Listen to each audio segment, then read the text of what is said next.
I would like to call upon my first panelist for the day today. The topic is reinventing marketing ROI through the lens of performance branding.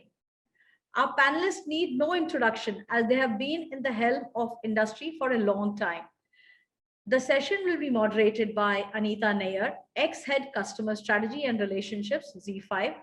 Joining her in the discussions are Prasad Shejale, founder and CEO, Logicserve Digital; Shantanu Sirohi, co-founder and CEO, Interactive Avenues; Tushar Vyas, growth and transformation, GroupM South Asia; Vivek Bhargava, head dentsu performance group.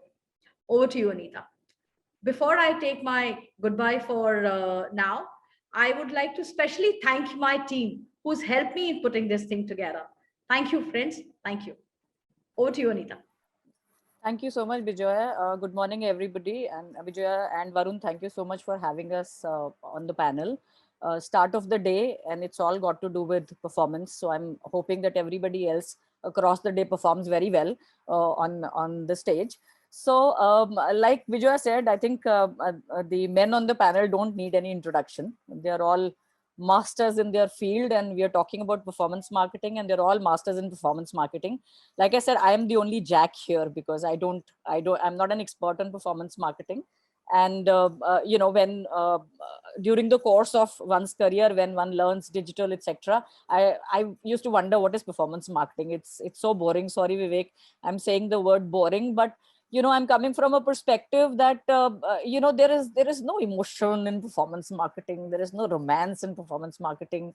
I mean, yeah, finally, yes, the ROI matters. Finally, that's what matters to marketers and advertisers. But, just to bring some emotion and some romance in the performance marketing field, the first question that I wanted to, put across to you guys is that, is there any innovation in performance marketing really? I mean, if there are any innovations to make it a little sexy, do brands really, look at it that way? And what are the kind of innovations which are prevalent, in this whole, maze of performance marketing that one talks about? So Vivek, first question to you, like I said that I'm sorry to use the word boring, but because I'm the jack and not the master, I'll use that word. So over to you, Vivek. Thanks, Anita. So I think, they say that money does not get you happiness, but if you have enough of it, you can get any key made. In similar manner, performance marketing may be boring, but if it delivers outcomes to brands and to agencies and makes money, they can become very exciting and romantic. So I think, basically what has happened is, in the last 10, 15 years, right? I think there's been tremendous amount of innovations in performance marketing. I would say that I think the first innovation is to do with targeting people based on the profits they deliver to the brand. So if you take earlier, right, let's say 20% of the customers give you almost 200% of their profits. That actually means that probably 5% of the customers give you 80, 90% of their profits. So the thing is, can you target people based on the customer lifetime value they deliver to the brand? I think that is the biggest innovation that has happened in the last 5 years, where people are using first-party data of targeting people who can deliver you the most amount of profits. Second thing is, once you get the right segments, then can you dynamically create creatives for them? So the fact of the matter is, today, can I have creatives per person based on the profile or segment they fit in? I think even if you take today performance marketing, you can, like, we have a partnership with a company called Vision, where we can target people based on what episode they're watching in Games of Thrones, right? So if that target audience, you can allow, where it's performing, you can then create content based on that audience. You can do so many innovations on even media planning if you know these things. I think even influencer marketing has been a big innovation, right?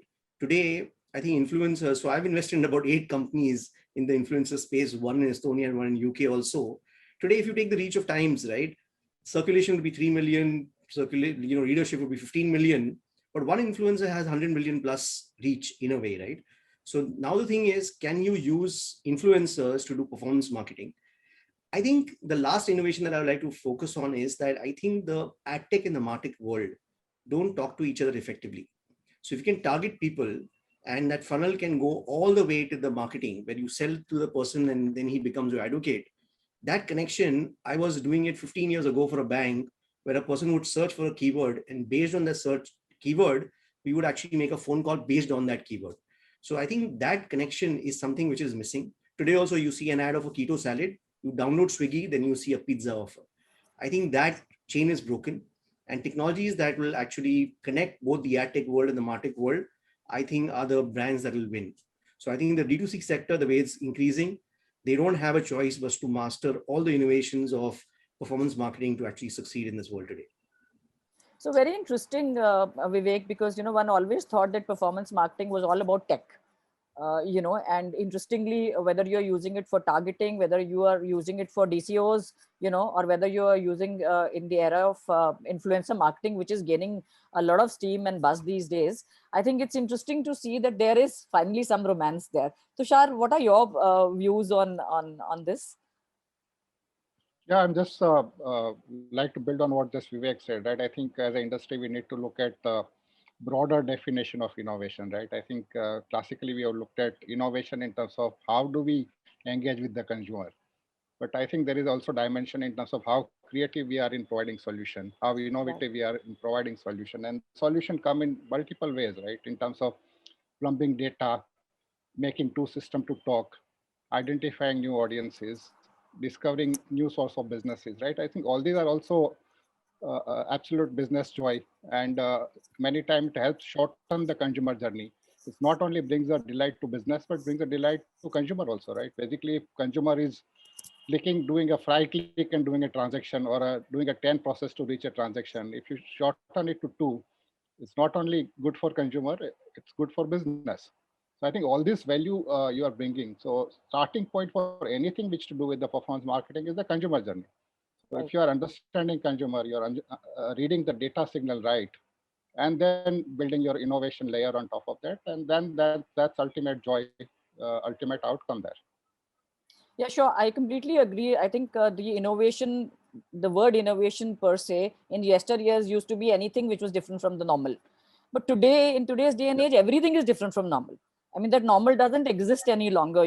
So I completely agree with you that you need to really broad base the word innovation, and any little thing that adds on to the ROI or adds on to deliveries done differently is an innovation. So I think, yes, innovation is not only the innovation that we spoke about Especially in yesteryears, right? Shantanu, coming to you. especially for advertising industry. Yeah, true. Shantanu, I'm just saying especially for the advertising industry where the agreed. creative data and tech are coming together. Completely agree, Tushar, because we live in a different maze altogether. Shantanu, just question following this, that we guys, I think as a panel, agree that there is a lot of innovation that is happening in the performance marketing space, and innovation is not only to do with how creatively different you are in terms of what you bring to the table. But do you think that the top of funnel marketing strategies are taking advantage of these innovations in the digital performance marketing space?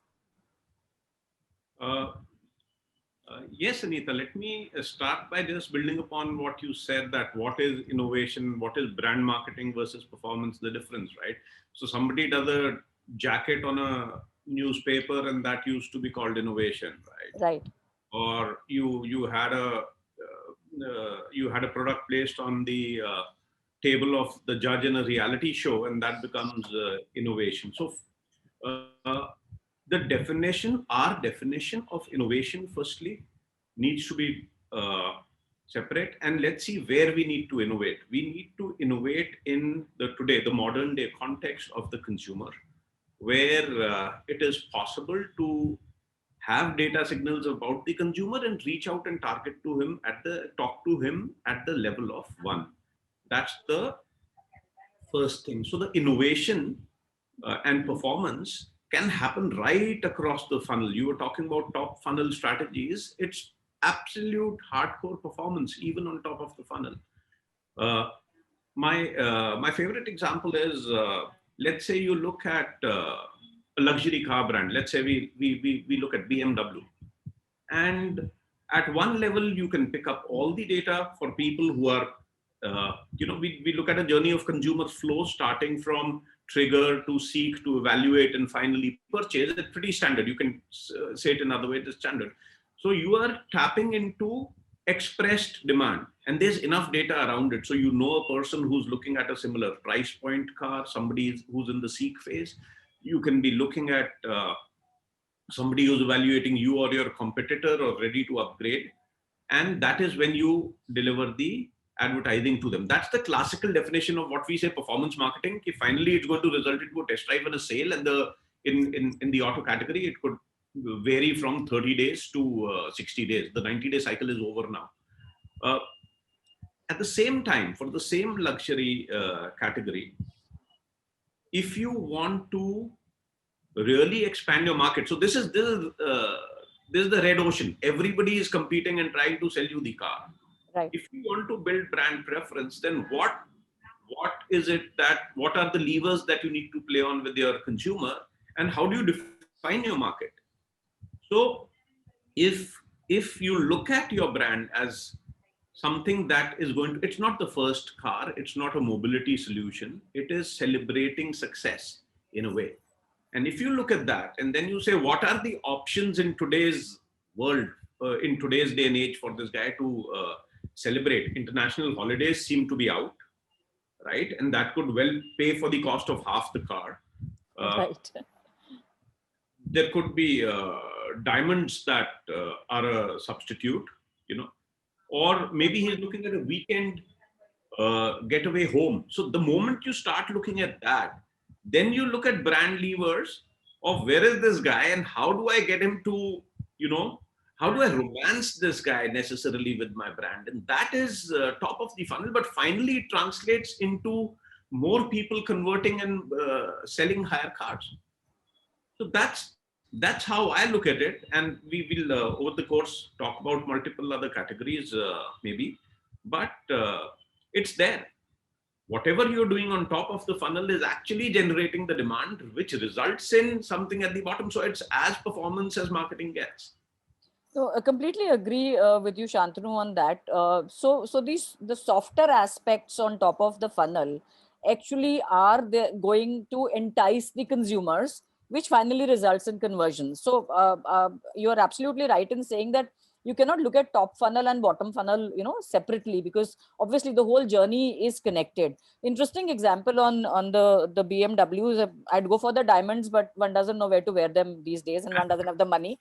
But Vivek, any examples like Shantanu mentioned about the luxury cars, but any examples that you could share with us, on romanticizing the performance marketing aspect? Just on that note, I bought a BMW, the cheapest BMW one could buy. It turned out to be a cycle. So 5 months ago. so on a lighter note, I think the best funnel is actually a funnel that looks like a pipe. So innovation is about... Vivek, sorry, but everybody is waiting for your Tesla. We only read about it. We never got to see it. Soon. So as I was saying, right, I think the best funnel looks like a pipe. Marketing or performance marketing is about pipe and personalization. But just as an example, right, luxury cars, right? There are only 15,000 odd Mercedes that are sold in the country. That's 40% of the market. So you take total of them, right? It's 50,000 luxury cars per se in totality in a year. So the number of people that you need to target and each person's motive and intent could be very different, right? So what happens is we used to earlier target people based on, let's say, you take a Ferrari car, right? Somebody searches for Ferrari safety. Now, this could be a spouse of a person who's looking for a Ferrari and how safe it is, right? And you take 0 to 100 in 2.9 seconds is not going to make the sale for you. So I think the understanding the intent of the person, the same way a person who's worth 100 crores, for him, a Toyota is a value for money car, while for somebody else, it is an aspirational car. So I think the key is that how do you reach out to the user, understand his aspirations, intent, and based on that, give him something that will deliver the brand outcome. I think the biggest challenge of the funnel is that so many times what happens is you try to reach out to 100 million people, but you're going to sell only 50,000 cars.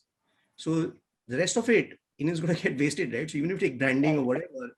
So I think the preciseness of reaching out to people who are in that action phase, right? Because you only remember advertising in the action phase. You remember ads because you want to buy a phone or a car or whatever. But if you're not in that phase, you don't even remember ads.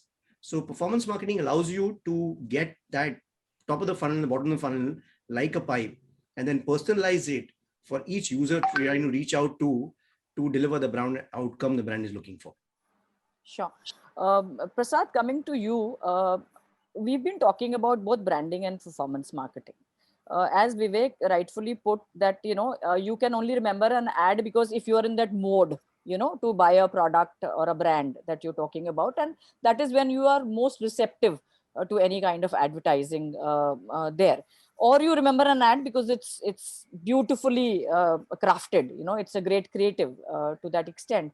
Now creating that advertising to me is an art. Yeah. And thanks to all the creative chiefs there, creating advertising is all an art, and how you entice the consumer, and how you create interest in a particular brand. But performance marketing is hardcore science. Yeah. I mean, I'm not taking away the creativity part from performance marketing, guys, but I think it's more talking a little more seriously, it's more a science. So how does performance marketing impact branding, is the question that I would like to put to you. Because branding is art and performance marketing is science, and we all together been talking about years to say media is all about art and science. I understand that, but here that we are deep diving more into the various aspects of what digital brings to the table, and hence how do you look at this art and science combination? How do Wow. brands get impacted? Anita, I think the question is so loaded, so much of hypothesis already built in it. Okay. But having said, I will play that. Okay. I will play with whatever hypothesis that you have built on. But I think, again, one thing that I wanted to actually touch base on with respect to performance being boring or not boring, or is it sort of, and I thought I would just have a few words on that. I think just to summarize what everyone was talking about, see, from the perspective of what innovations, if you see what gets measured gets improved, and performance is all about measurement. That's all of us are aware about it. Okay. But if you see the innovations, the whole ad tech, martech, automation, audiences with respect to affinity, lookalike, similar audiences in market, different ad formats, the landing page optimization tools, CX, personalization techniques, data insights, everything. If you see, there is this a seed which sort of has got built into such a beautiful tree there, which probably gets used across the whatever way you want to probably talk about, whether it's a performance, or mid funnel, or a upper funnel, or a branding part of it. But coming back to your question about science and art, and being an engineer there and studied science so closely, I think uh, what is science is about. It's just like, what it is: systematic observation, it is experimentation, it's about inductive and probably deductive reasoning, and it's formation and testing hypothesis. Even if you see Darwin in his species, he started with I think.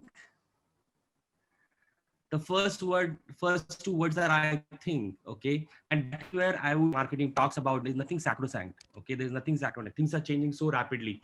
And to get back to your question, yes, performance marketing pushes the branding to take that scientific approach to define right KPIs, measure it well, analyze them well, also have that hard look at creative from data perspective, why something is converting, why something is getting better clicks, why something is getting seen more, why a particular ad is more enticing. So whole combination of art and science putting together gets that beautiful results there. The way you want to see it, there is no pure science or no pure arts. In the whole fantasizing about quantum theories and relativity theories, there's a lot of creativity which gets involved, which actually then gets converted into different equations. Okay. So yes, if you want to say that it's science, then it is helping the art, and yes, the art is helping the science. Yeah, Vivek is smiling. Vivek has something to talk about. So beautifully put, Vivek, please. So I can just share one thing, right? So what happens is, like, I believe that, there are parts of advertising that deliver performance. There are parts of advertising that we can't figure out what happened. So many times when I've talked to CMOs, right, he says, like, what? Branding should lead to either increase in sales or increase in price. If it doesn't deliver both, then what happens is, acha branding ho gaya hoga. So when we can't justify the spend, it says branding ho gaya.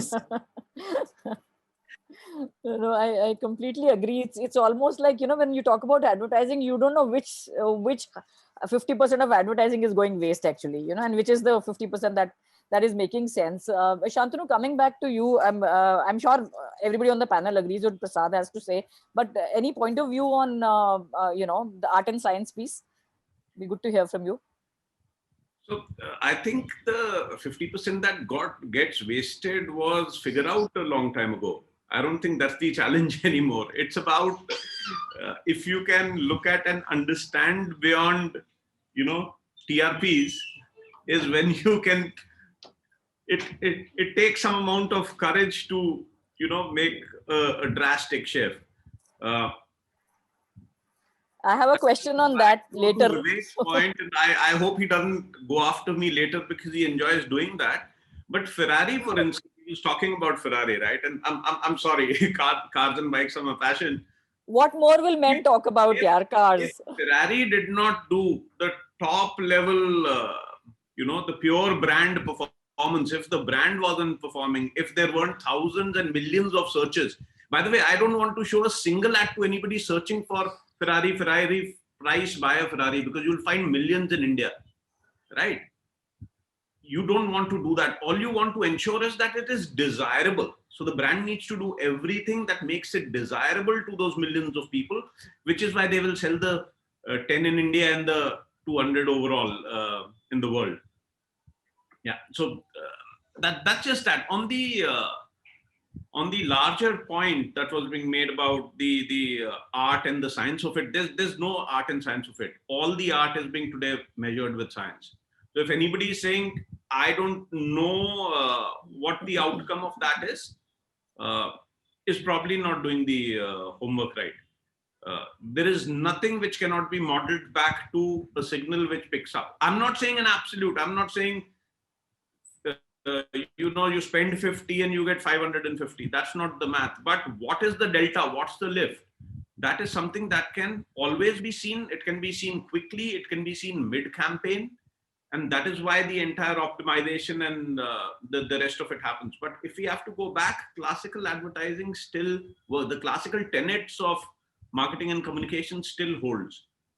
I don't think there's, we sometimes overcomplicate it by putting in too many numbers and too many KPIs. I go back to almost a decade and a half ago when Microsoft in one of their global trainings mentioned that if the KPI of this banner is not clicks, and we are actually looking at registrations for the event, please do not measure it and put it in your eval.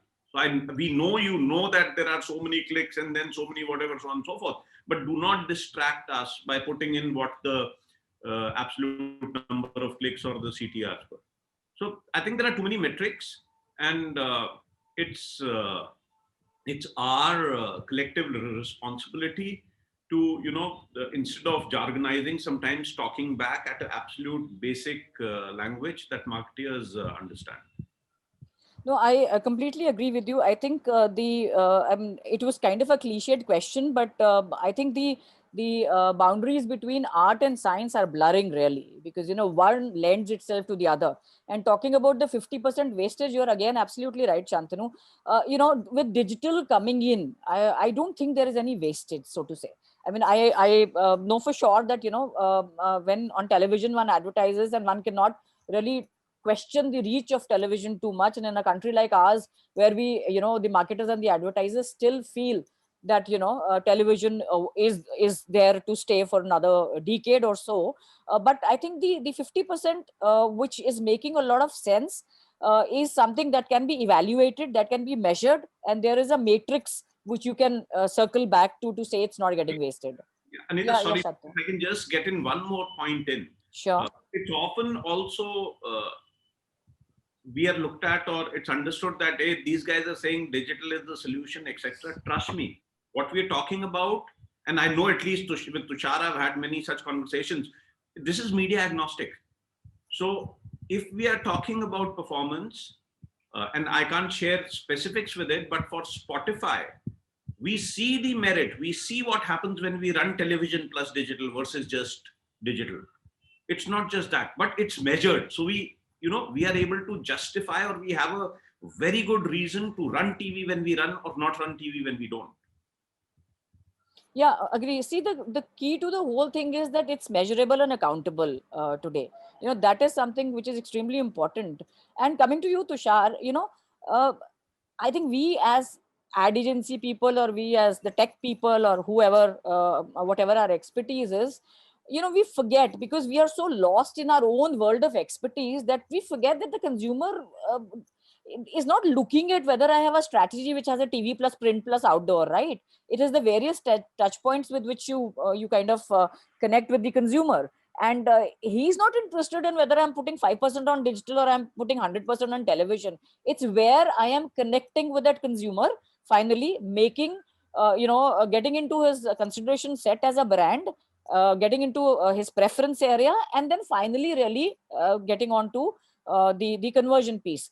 Now, the related question there is that, during the COVID situation, which seems to be the new abnormal normal today, you've seen the marketers, do you think, have shifted their performance budget, to branding and to demand generation? Because actually speaking, the buying's been an all-time low. So while we are talking about Ferraris and BMWs, how many of them really got bought? But now, I stand corrected. The passenger vehicle sales are going up. So before you guys hit at me on that, it's during this current situation. But you think that happened, that the budgets actually got shifted from performance marketing to branding and to demand generation, so that finally the role of performance marketing becomes even more important? At a broader level, the digital, it's a known fact now, and sort of we also has published report a couple of months back that digital has done better last year compared to all other medium, right? And there is a marginal growth even in the pandemic year. So the money has definitely shifted to digital, and that is our estimate is continue to do that. There is acceleration of shift toward digital. There are categories where fancier are now looking at in a bigger way moving to digital. Within this, and again, I'm going back to what Shantanu has made a point, right? It's a broader marketing level shift happening, and it's not necessarily digital shift. Is the demand for ROI, demand for accountability of media spend is going higher, and somewhere digital has played a role of catalyst, right? In terms of what you can measure, how you can attribute, and I guess the similar level of attribution and accountability getting asked from the other media also. So that's a more fundamental shift in a marketing approach is happening. And broadly, question are in two areas, right? In terms of what is doing to my business, I'm spending money, irrespective of whether I'm spending on digital, I'm spending on performance or any other so-called traditional media, right? What is it doing to my business? And also there is a short-term answer and medium to long-term question. This is what is doing to my brand also, because there will be a lag effect, right? Because some of the what Shantanu made a point in terms of building consideration and those kind of things also plays a role in terms of broadening funnel. So what is happening to my brand? What is happening to my business? And that need to be more and more quantified. And these are also broader dimension of shift toward performance, right? If you look at the broader trend level, of course there is a tactical part of performance, but in terms of approach, there is a performance as a culture which is coming and setting in. So so true that. I was also just wondering that there is this whole piece in the marketplace, in the minds of the advertisers and the marketers, to some extent even agencies who are servicing that, where they say that digital will never be able to equate to the impact which traditional media like a television, print, and OH, and Vivek, I can see you smiling, plays in the life of a brand. Like you all mentioned that obviously, it is in our minds to see digital as a separate piece, and not really equating all of them together and looking at a collaborative effect that, these mediums have together. But you think that, digital, and I'm moving a little ahead because digital is the top of everything. To say that digital still has that same impact, the way television or any other medium which has been ruling the roost for a very long time have. Because if digital has that impact, which I do believe it has, then I think we are also looking at different ways of communicating through the digital medium. The brands have to look at different ways of communicating to that. So any thoughts on that, Prasad, from your end? Or we have about 2 minutes more, so happy to have thoughts from each one of you before we close. I can also share something very, very appropriate for think Sure. a quick one is that every medium that we look for, there are 4 or 5 different cuts that I would look for. Okay, one is definitely audience, scale, formats, and probably measurement and optimization. Okay, there are 4 or 5 different pointers on which I will evaluate that, right? So, an impact of any distribution channel would be directly proportional to the reach. Okay, the scale is very critical. Okay, so till digital reach was probably lesser and compared to the traditional media, the impact on branding probably, I would say, would have felt less. Okay, but however, the penetration of and the reach is increasing in the digital ability for a to be in the brand to put in front of the prospect or a customer is really growing up. Shantanu also mentioned about the combination of two, right? And very beautifully, I mean, there are a lot of case studies on that. Okay, if you put digital plus your traditional media putting together, okay, it really gives you a great output. For the very reason is that the consumer journeys are not linear. At the same time, they are not on a particular channel. Okay, they keep on flip flopping and going up one after another. Okay, as long as, and talking about innovation also and the sexiness that you kept asking about, I think digital gives you that understanding of where that consumer is there in that journey, and if you can actually do that personalization, that really works. So it's a combination of both. But I think looking ahead, Tushar also talked about more part of digital is coming, more part of the budgeting is coming to digital. I think the important part here is that the scale is coming. Okay, and that is where it's going to help, and of course the rest of the other technologies which are helping us that way. Yeah. Sure. So just Vivek, you adding, wanted to add? Yeah. so Yeah, sure. if you just take, like, digital came about 20 years ago. The first 15 years, it actually solved some of the challenges traditional media had. So it came out with intent targeting. It came out with auction based of pricing. It came with a lot more measurement, but it actually missed 2 or 3 things that traditional media offered, right? Traditional media had a great ad format. They had the ability to deliver frequency, and they had reach. In the last 5 years, what has happened is that keeping all the benefits of digital, but it actually acquired reach, which is now larger than most conventional mediums. It allowed the ability to deliver frequency, which was Facebook was something that you come every day. The remarketing frequency came in. And now what happened was, with video coming in and ad formats coming like AR, VR, I think the biggest challenge is that a lot of traditional marketers look at the ad unit and compare ad unit versus ad unit. But actually now you need to compare is the ad unit versus a destination. So you come to a landing page, you open an app, you rotate the car 360 degrees.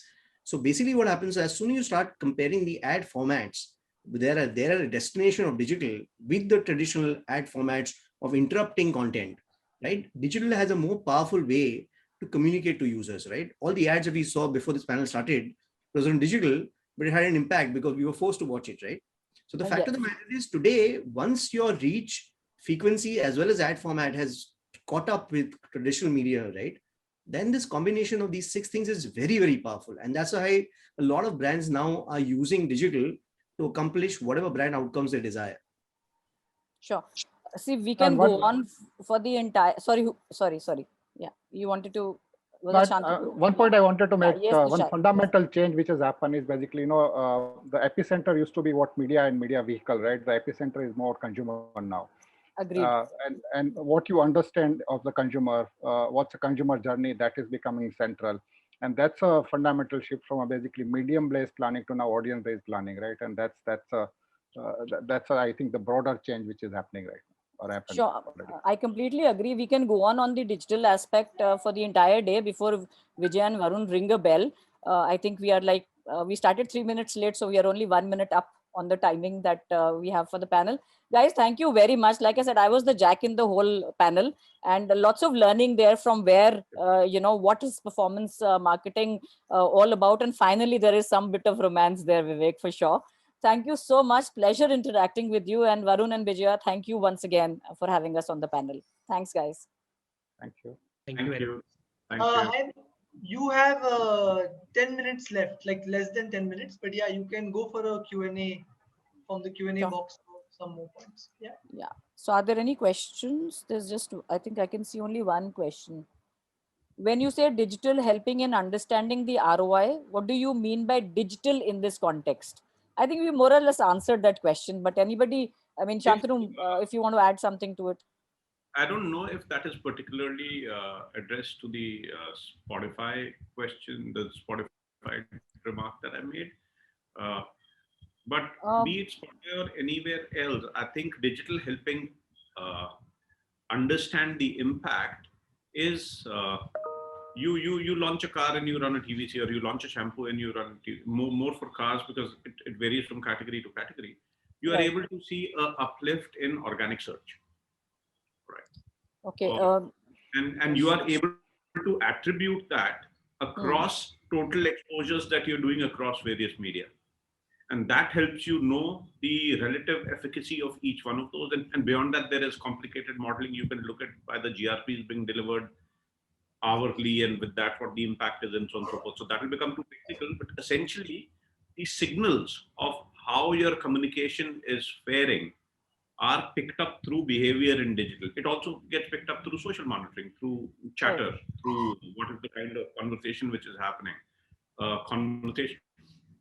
My favorite example, Rajasthan Royals. The clients of ours. So, but besides, it's not really the most favorite team right now overall because of their performance. But if you look at the social chatter and buzz, you can see the positivity there, right? And it's been covered across multiple and all organic. So the number of people who are enjoying the tone, feel, and cheeky manner in which Rajasthan Royal, converses with them, right, is something which is an immediate indicator to say whether something we're doing is working or not. Yeah, I kind of agree with you on that, Shantanu, because, when we are talking that, what is it that digital is doing? I think what is important is digital is tracking behavior.